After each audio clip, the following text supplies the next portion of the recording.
આજે કોળી સમાજના આગેવાનો દ્વારા બગદાણાનું જે મંદિર છે મંદિરની આગળ આત્મવિલોપનનો પ્રયાસ કરવામાં આવ્યો ત્યારે આ સમગ્ર ઘટનાને લઈને બગદાણાની જે ઘટના છે એના જે પીડિત છે નવનીત બાલદિયા એમનું નિવેદન સામે આવ્યું છે અને સાથે જ એમણે આ કેસમાં પીઆઈ ડાંગર અને ડીવાયએસપી રીમા ઝાલા છે એમના ઉપર મોટા આક્ષેપો કર્યા છે અને પુરાવાઓ રજૂ કરવાની પણ વાત તેમના દ્વારા કરવામાં આવી છે।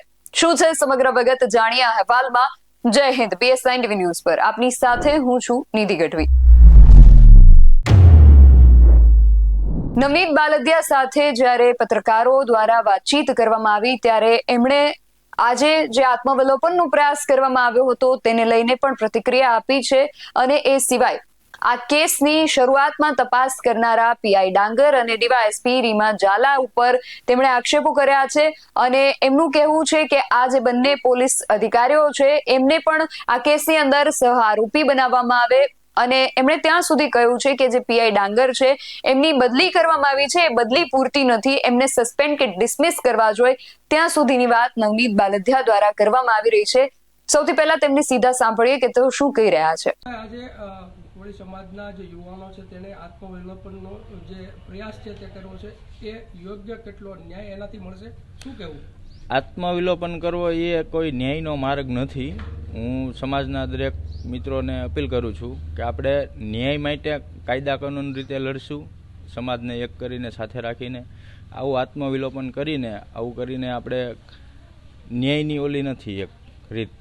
નવનીતભાઈ, અત્યારે જે પ્રમાણે સમાજના લોકો આગેવાનો અને સમાજ તમારી સાથે છે, સીટ જે પ્રમાણે તપાસ કરી રહી છે, શું કહેશો એને લઈને? મારે સરકારશ્રીને એક વિનંતી છે કે સીટને પણ કે મારા સમાજને થોડો કામ દિલાસો આવે એવી તો કાંઈ થોડીક એ લોકો તપાસ કરી છે એવી આશા જાગે, એવું કંઈ કરે તો થોડીક સમાજને આશા તો જાગે કે ભાઈ તો સમાજ થોડોક શાંત રહે। નહીતર તો આજે કાંઈ તપાસ કરી છે, તપાસ ક્યાં સુધી પહોંચી છે, બરોબર, કોણ કોણ આરોપી, મૂળ આરોપી સુધી જે કોઈ પહોંચ્યા નથી તો માણસોને તો રોજ તો રહેવાનો જ છે।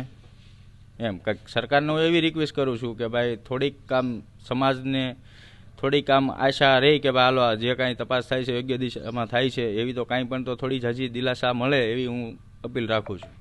સીટની રચના થયા બાદ સીટ તમારી સુધી કોઈ ના, હજુ કોઈ મારી સુધી કોઈ નિવેદન લેવા એવું નથી।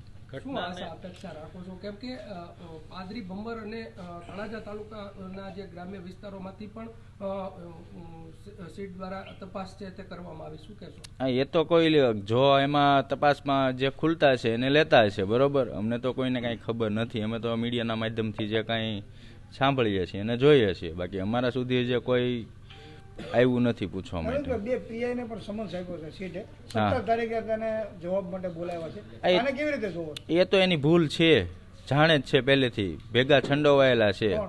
આજે પીઆઈ ડાંગર અને પેલી રીમાબા ઝાલા ડીવાયએસપી, બરોબર, આ તો પીઆઈ પટેલને તો ખોટું ઓલું છે, પણ આ મુખ્ય તો આ બે જ છે લેડીઝ જ, પીઆઈ ને ડીવાયએસપી, બરોબર।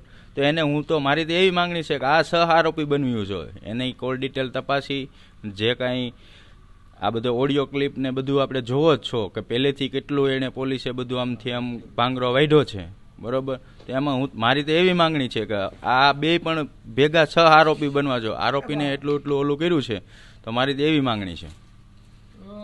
આ ટ્રાન્સફર જે પીઆઈની ટ્રાન્સફર કરી અને ટ્રાન્સફરની અને સસ્પેન્ડની પણ ડિસમિસ થવી જોઈએ પીઆઈ ડાંગર તો, કારણ કે એટલા એના કાંડામાં ખુલ્લે છે।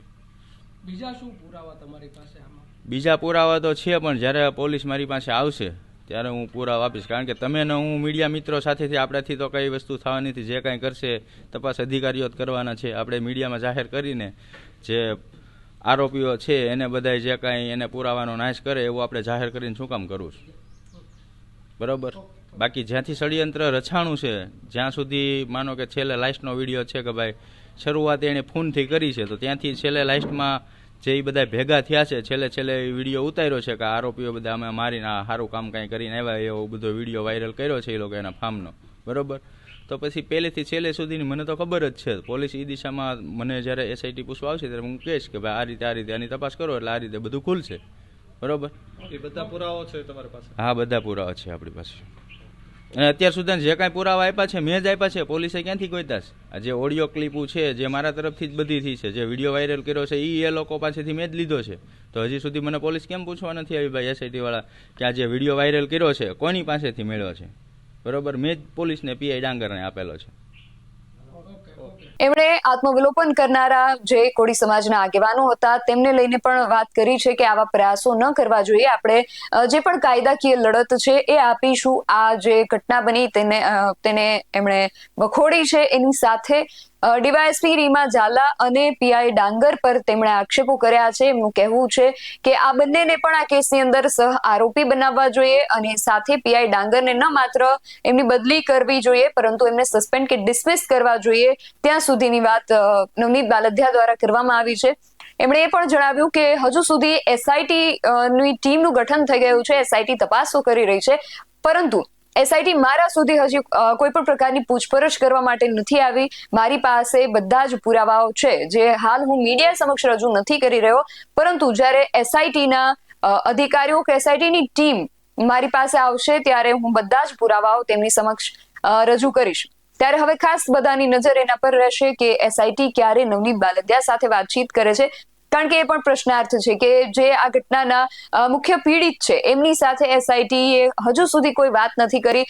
મુખ્ય જે આરોપ જેમના પર લગાવવામાં આવી રહ્યો છે એની સાથે પણ એસઆઈટી કોઈ પણ પ્રકારની વાતચીત નથી કરી. ત્યારે એસઆઈટી હવે શું કરે છે? જે રીતે નવનીત બાલદિયાએ વાત કરી કે એસઆઈટીની ટીમ હાલ શું કરી રહી છે, એ એમની તપાસ જે છે ક્યાં સુધી પહોંચી છે એની થોડી વિગતો પણ એ જો જાહેર કરે તો સમાજ જે છે એ થોડો શાંત થઈ શકે છે. એમને કદાચ એવી આશા બંધાય કે એસઆઈટીની ટીમ જે છે યોગ્ય દિશામાં તપાસ કરી રહી છે, પરંતુ એસઆઈટીનું હાલ જે મૌન છે એ ઘણા બધા પ્રશ્નો ઉભા કરી રહ્યું છે. હવે એસઆઈટી ક્યારે આ મૌન તોડે છે અને શું ખુલાસા કરે છે એ ખાસ જોવાનું રહેશે. અને નવનીત બાલદિયા દ્વારા જે પ્રકારે આક્ષેપ કરવામાં આવ્યા છે અને પીઆઈ અને ડીવાયએસપી ઉપર કાર્યવાહી કરવા અને એમને આ કેસની અંદર સહ આરોપી બનાવવા માટે તેમના દ્વારા જે માંગણી કરવામાં આવી છે તેને લઈને હવે આગામી સમયમાં શું થશે એ પણ ખાસ જોવાનું રહેશે. આ સમગ્ર વિષયને લઈને તમારું શું માનવું છે અમને કમેન્ટ કરીને ચોક્કસથી જણાવજો.